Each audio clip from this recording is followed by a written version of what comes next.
Welcome to Fight Week on 5, brought to you by the 5 Reasons Sports Network. I'm one of your hosts, Jonathan, aka 3-Piece Combo. On my side, we got the fight genius, Alf Artiaga. How you doing, my friend? Very well. Good to hear, good to hear. So we got a lot to cover. We have a really good event last week that we got a couple of good fights coming up this weekend, and then we're going to preview a little bit into next weekend what we got going on. But let's get into last weekend. We saw Spence versus Garcia. Spence taking that one pretty easily. How did you feel like he looked coming in to make his return into the boxing ring? I think he looked fabulous. I think Teddy Atlas on his own podcast said that it was like an exorcism, like he erased an entire year of doubt, and he's back on top. He looked fast. He looked in control. He looked flashy. He had it all. He had his entire toolbox at his disposal.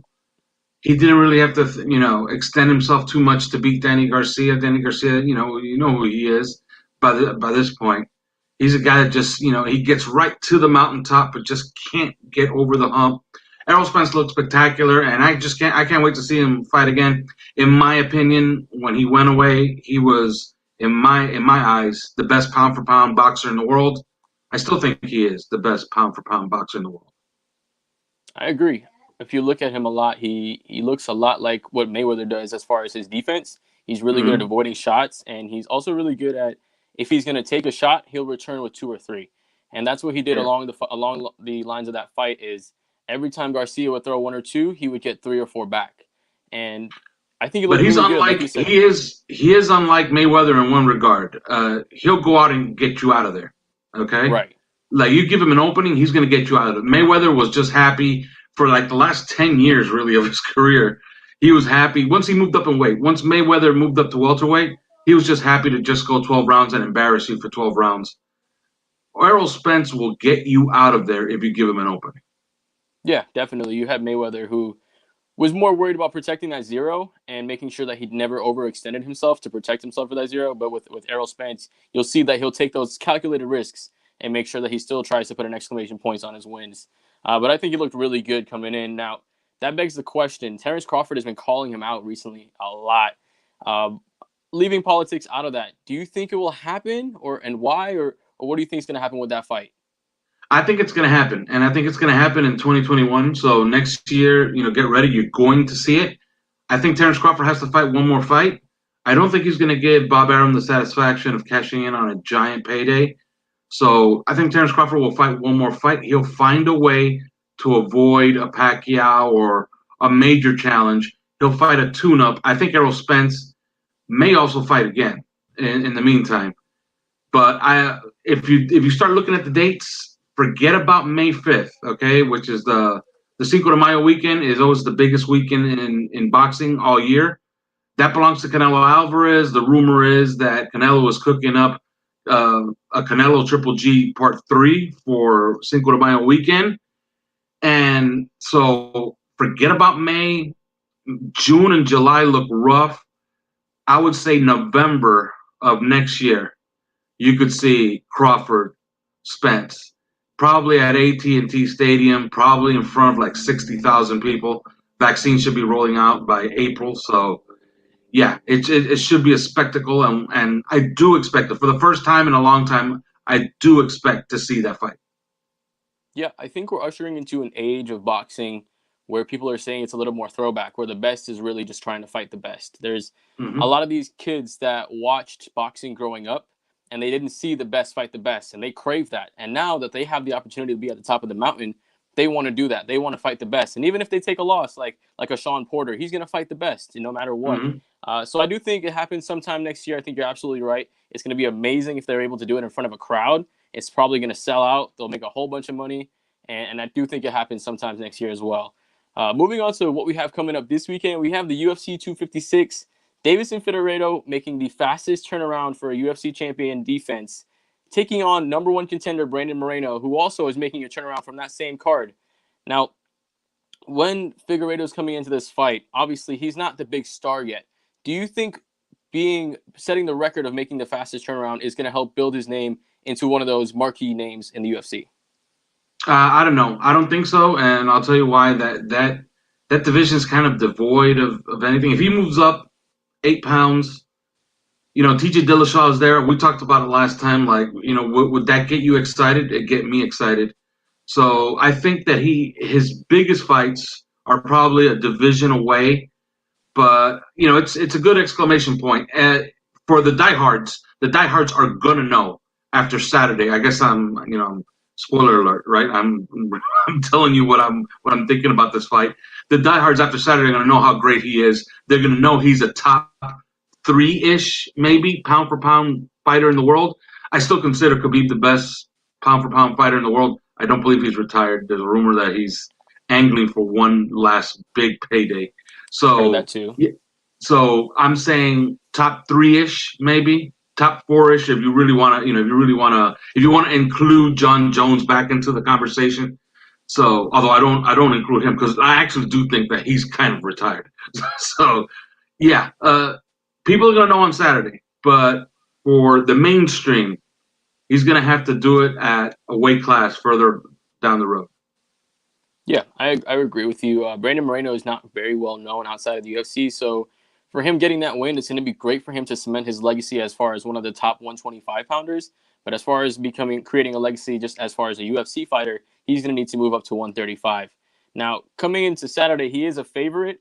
He's taking on someone who is a little bit more of a challenge than his last fight when he took on Alex Perez. How do you think Figueiredo will come in and take this win? I think he's gonna have to box. I don't think he wants to scramble with Moreno. Moreno is pretty good on the ground, damn good wrestler.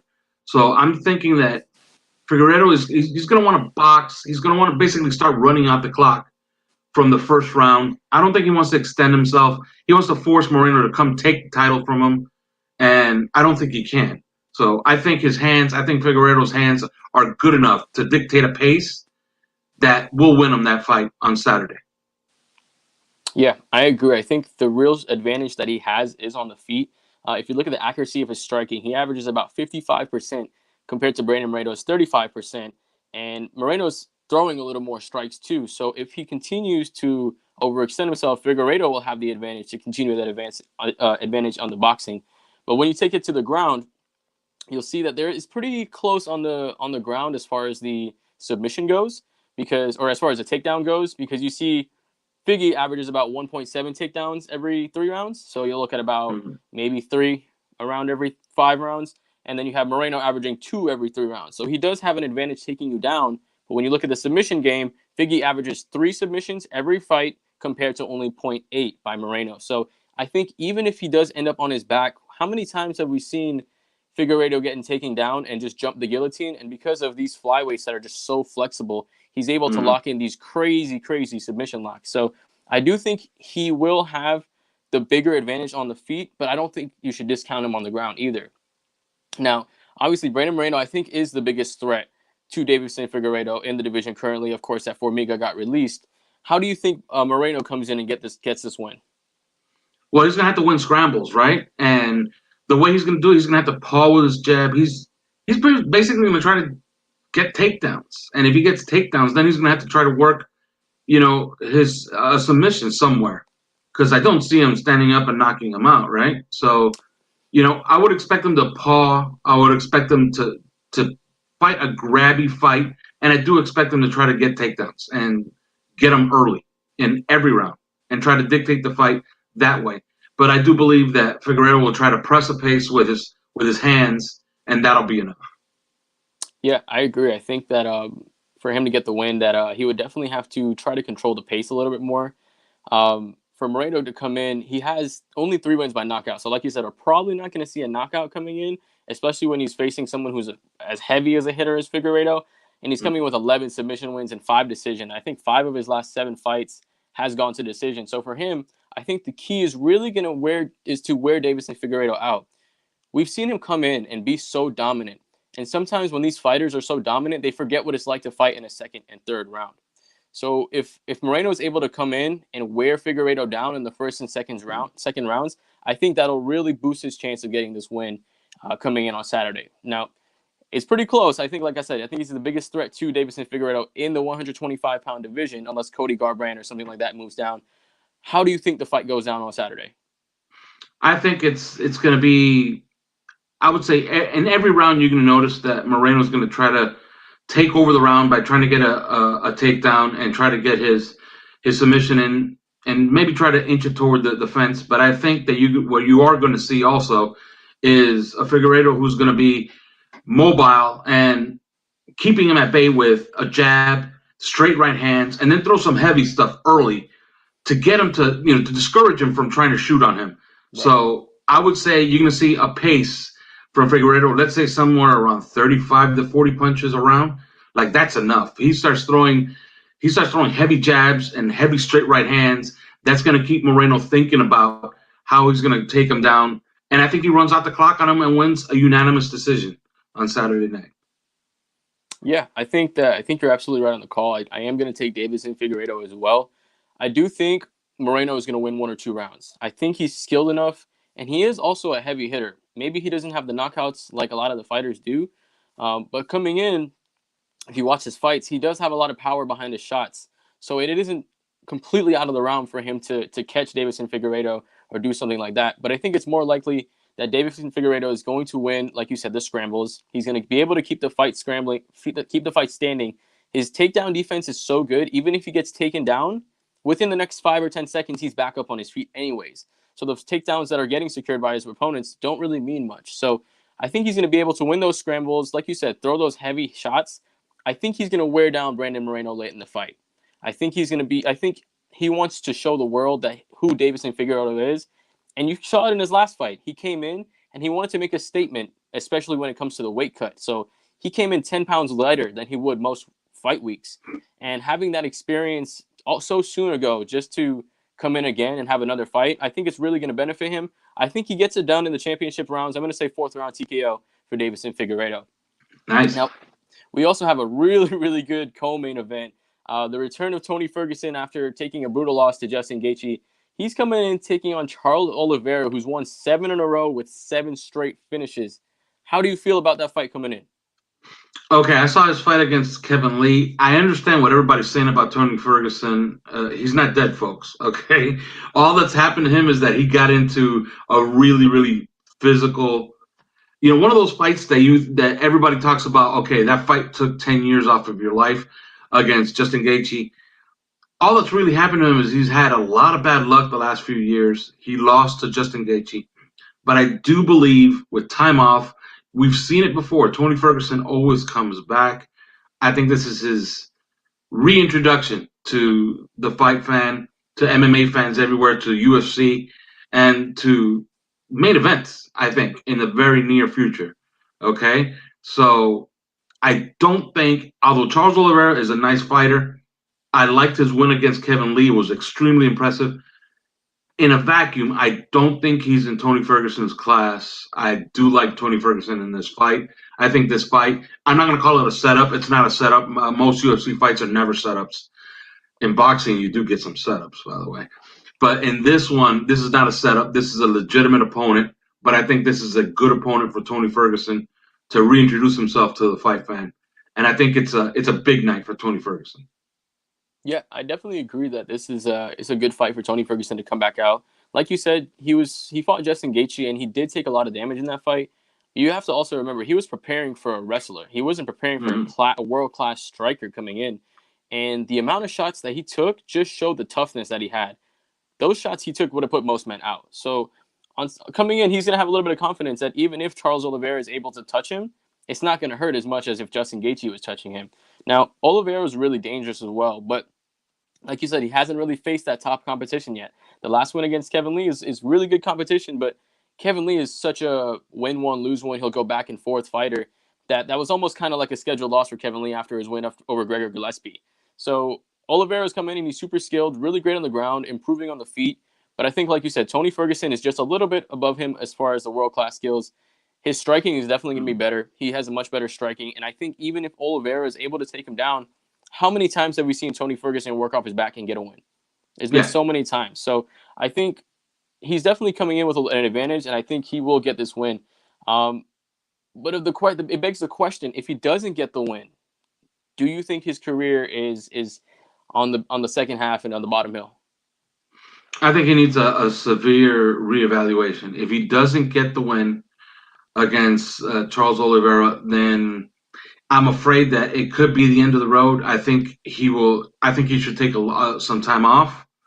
And I understand that it's been a while since that Gaethje fight, but I think he should take some time off, retrain, and clear his mind and make it one last run at it, and make one last run at it at the championship level. I don't see how he loses this fight, but if he does, then there's something to be worried about as far as furthering his career. So I would suggest a layoff after this if he does lose. Yeah, I agree. If he loses, I think he's going to take a lot of damage. I don't see a loss where he doesn't take a lot of damage in this fight. So I think it would really be well for him to take some time off coming in. And how old is he? He's only, what, 36? So new age MMA, you can work your way into the late 30s and still have a really good career. We've seen what John Jones is making a heavyweight debut well into his 30s. So I think for him, if he loses, it's definitely time for reevaluation. But I think he's Yeah, still going to be one of those marquee names that can just beat anyone. And on any given night, he could beat a world champion. But I think he really is going to get this fight done on Saturday. yeah. And you If had he something to say? loses, if he loses, I could see him doing something like, you know what, I'm going to take a year off. I'm going to retrain, and I want Justin Gaethje, okay? And I want Justin Gaethje, and if I don't beat Justin Gaethje, that's it. That's it for me. I'm hanging up my gloves, and I'll see you in the booth. You know what I mean? And I'll become part of the media. All right, I'll go for Paul Felder's job. Okay, so but if he wins, I think he's back in the conversation, obviously. But yeah, if he loses, I could see him doing something like that. That's what I would recommend. I would tell him, look, return at the championship level. You know, there's no sense in coming back and trying to climb your way up the ladder. Talk to Dana White and say, look, I'm going to take a year, and I want Justin Gaethje in a year. Let's do it in a year from now. That's if he loses. I don't think he's losing. So I got a bonus question for you. If he wins dominantly, we already know Justin Gaethje might be facing the winner of McGregor versus Poirier. Do you think Ferguson gets the loser of McGregor versus Poirier? Absolutely. And what if it is either one? Like, think about it. What matchups, right?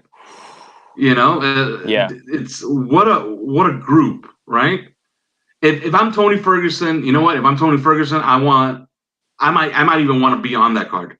When is that card? When is McGregor Poirier happening? January 16th. Okay, that's too soon. I mean, if he wins dominantly, he could do a Figueiredo turnaround. He could do a Hamzat Chimaev. Yeah, it's January 23rd. So it gives him about 6 weeks, 5 weeks. Yeah, too much, too much. Okay, Yeah. and we're talking about that's too quick of a turnaround. We're talking about high stakes. I am Yeah. definitely. I win this fight dominantly. I take this. I take Oliveira out in the first round, maybe, or by knockout. You know, which I'm going to give you my prediction in a little bit when you ask for it. But he wins impressively. Yeah, sure. Why not? Go show up at McGregor Poirier. Sit front row. Although, I don't know if they're going to have fans for that or not, but Mm, I'm pretty sure you could get a credential to be in there and cause a right. bunch of noise, and then call out the winner. Yeah, why not? How can it hurt? She should pull a Jorge Masvidal or Conor McGregor and wear that the fancy robe in the first round rows of the seats. But let's Yeah, get into predictions. How do you think this fight goes down? I think Tony Ferguson is going to have some moments where it's like, oh, I don't know if this is going to happen for him. I think Charles Oliveira is a legitimate opponent. He is dangerous. So I think there'll be a moment in this fight where you're going to say, wait a minute. Like, this doesn't look good for Tony Ferguson. But Tony Ferguson will find a way and he'll get a finish in the third round. Let's call it finish by punches. TKO, third round. Yeah, I'd have to agree on you there. I think Oliveira is so good on the ground, it would be hard for Tony Ferguson to submit him. So I think that the way that he'll get this done is just working him into the corner, backing him into the corner, and do what he does is unleash the 8 points of contact, the hands, the feet, the knees, and the elbows, just getting all out there. And I think he's gonna bust him up. And I think there could even be a doctor stoppage with Oliveira's face being busted up. And I'm gonna say maybe a doctor stoppage fight in this fight, and I'm gonna take the Hail Mary there. Let's move on to the boxing world. We have a really good fight. It's kind of a sleeper fight. It's not as talked about as coming up. We have Anthony Joshua taking in Kubrat Pulev. Now, Anthony's coming in his two-fight war with Ruiz, and I thought it was interesting that his only loss was outside of England, which was a little bit interesting.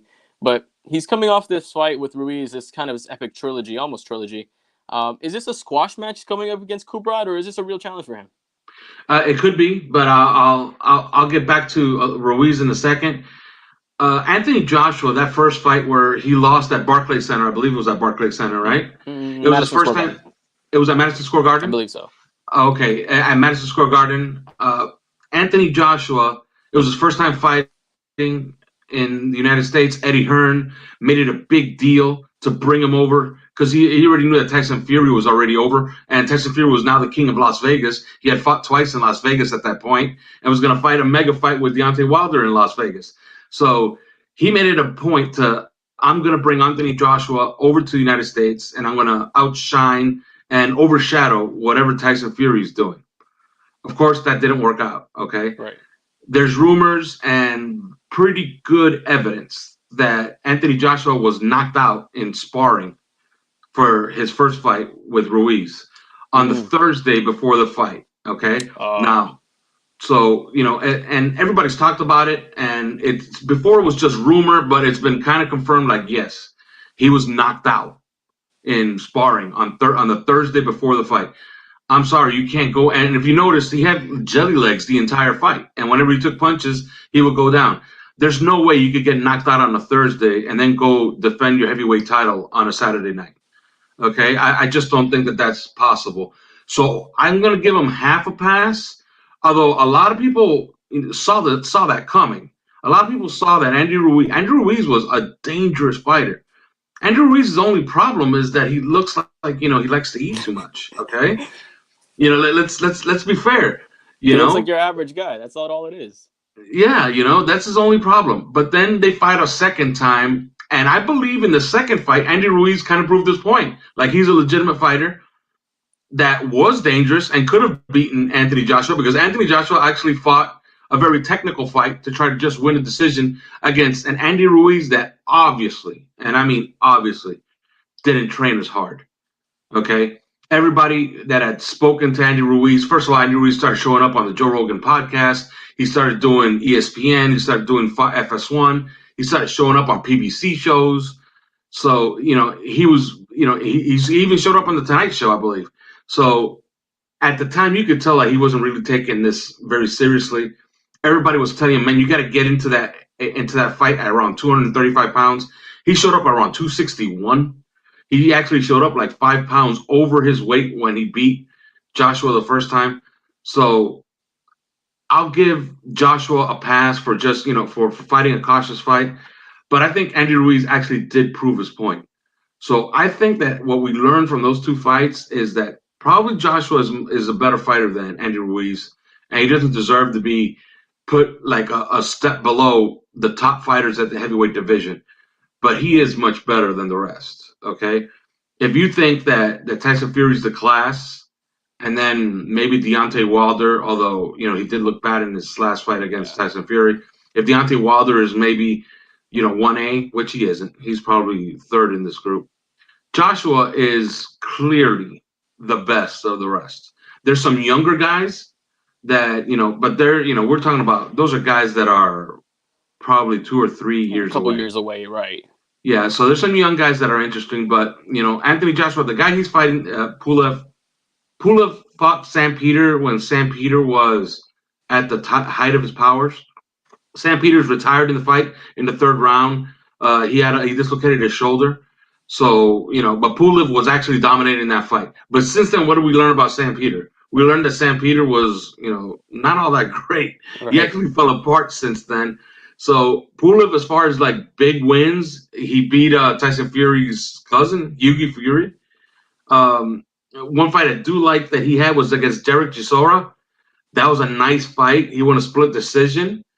So, Pulev he beat Rado Booker. So Yeah. he does have some nice wins, but he is not in Anthony Joshua's class. I'm not going to call it a squash. I think it's he's an opponent, not a squash match. Hmm. Okay? Like what we saw Badou Jack do on that Tyson Jones, that was a squash match. Right. This is an opponent. So I do feel that Anthony Joshua gets him out of there, inside of 10 rounds. Let's call it the eighth round. Knockout. Yeah, I think I have to agree with you. I don't think it's a squash match. I think Pulev is technical enough to avoid the power for at least the first couple of rounds. But I think if Joshua is able to kind of take what he did out of Ruiz's card and mix it what he's done with what he's done before, is just knock everybody out early. If he can do a little bit of both as far as bringing the technicality and bringing the power and use it to put it together, I think this is a fight where he can really just showcase how good he is in this heavyweight division.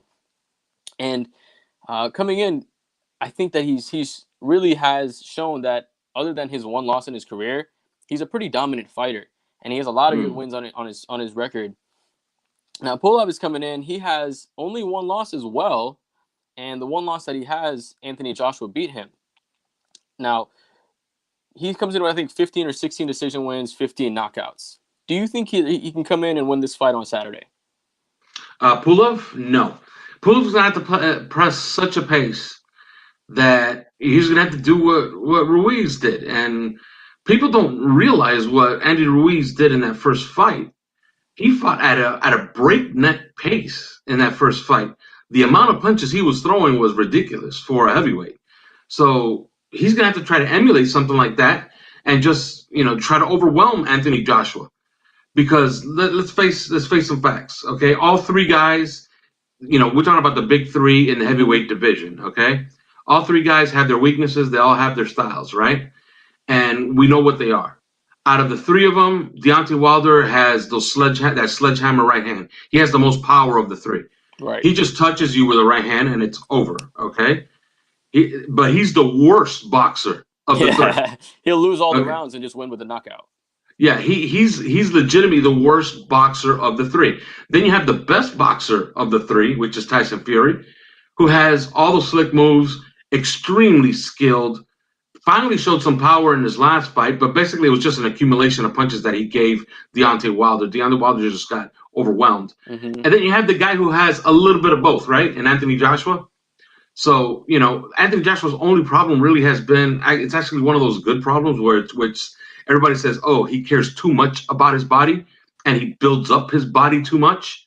So, and as you know, like a boxer, it's always nice to have a little bit of fat because you got to burn off the weight during a fight and you have to burn it off during training. So the bodybuilding aspect has been always what people have said they don't like about Anthony Joshua, that he doesn't have the wind to be, to go 12 rounds, although he showed it against Klitschko. Right. So I don't know. Can he? Yeah, but will he return to beat Tyson Fury? And I believe they're going to fight in May, maybe. I don't know. I think he's a decided underdog against Tyson Fury. I just didn't like his two fights against Andy Ruiz. Can't get him out of my mind. Right. It's hard to, especially when he's coming in and he's shown that sometimes he doesn't always be able to push the pace. And sometimes he eats too many shots. But I think for Pulev coming in, I don't really think he can win this fight.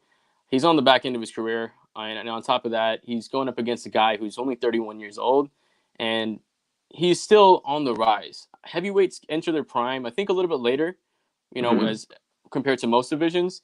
And I think he still has a little bit way to enter his peak of his career. So I think we still have the best Anthony Joshua to see. And I think he comes in and I think he'll go ahead and I think he'll knock him out somewhere in the 7th or 8th round. What do you think how do you think he's gonna win this fight? Yeah, in the 8th round. I say Anthony Joshua gets him out of there in the 8th round.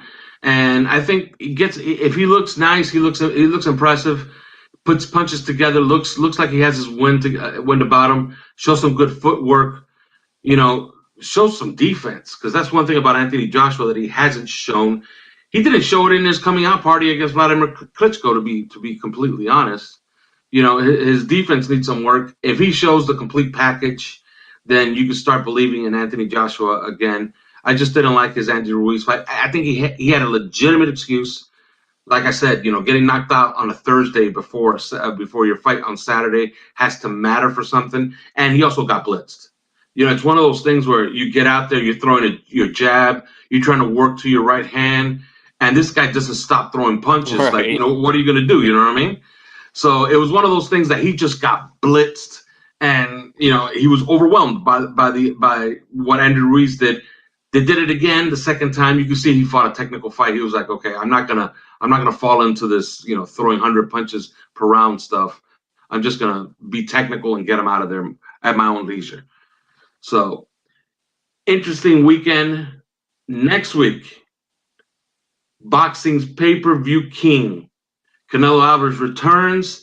He is defending his title against his 168 title against Callum Smith. He's been asked already, okay, what do you want to do? Well, I want to unify 168. This is a huge step to want to unify 168. He still has another belt to go at 168. I like to see him hang around and wait for one of the Charlo brothers to get to 168, namely Jermel, who's already at 160, but that's not going to happen. Notice who is fighting on the Friday before Canelo is fighting. Triple G, he's fighting Camilo Zermeta. Zermeta, I have no idea who he is, which tells you all you need to know about this fight. But you know that Triple G, anytime it's a Triple G fight, it's an event. He's gonna bring the action. It's going to be fun. He's gonna show you everything. He's gonna show you his jab. He's gonna show you great skill. And if he senses an inch of an opening, he's gonna try to get Camille Zermeta, whoever this guy is, out of there, and he'll try to get him out of there early. But it's interesting that one is fighting on a Friday, one is fighting on a Saturday, which kind of tells me Cinco de Mayo weekend in Las Vegas, Triple G Canelo. That could get me excited. That could get the whole boxing world excited.